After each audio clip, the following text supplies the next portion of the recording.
நெல்லையில் கொந்தளித்த அமித்ஷா, உதயநிதி ஸ்டாலினால் ஒரு நாளும் முதல்வராக முடியாது என பேச்சு.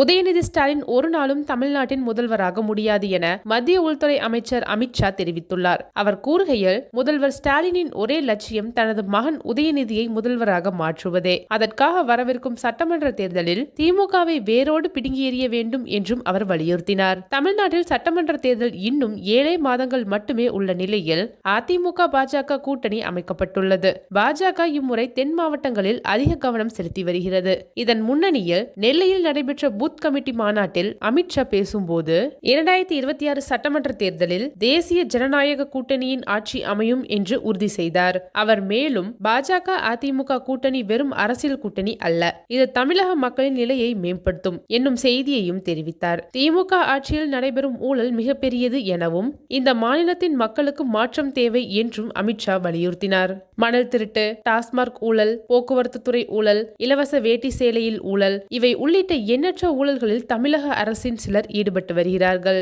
முன்னாள் அமைச்சர்கள் பொன்முடியும் செந்தில் பாலாஜியையும் பல மாதங்களாகவே சிறையில் உள்ளனர். அப்படி இருந்தும் அவர்கள் அமைச்சர்களாக தொடர வேண்டும் என்று யாரும் கேட்கக்கூடுமா?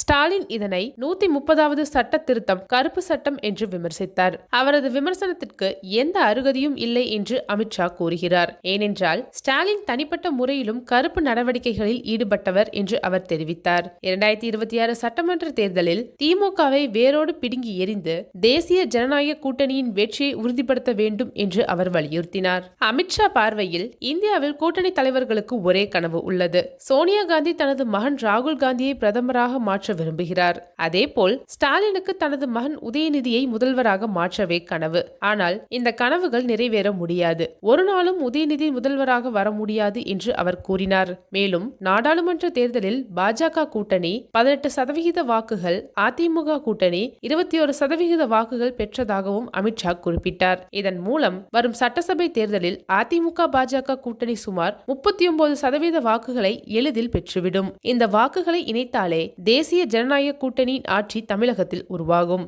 அமித்ஷா தெரிவித்ததாவது, தமிழ்நாட்டில் அதிமுக பாஜக கூட்டணி ஒன்றிணைந்து தேசிய ஜனநாயக கூட்டணியின் வெற்றியை உறுதி செய்வதாகும்.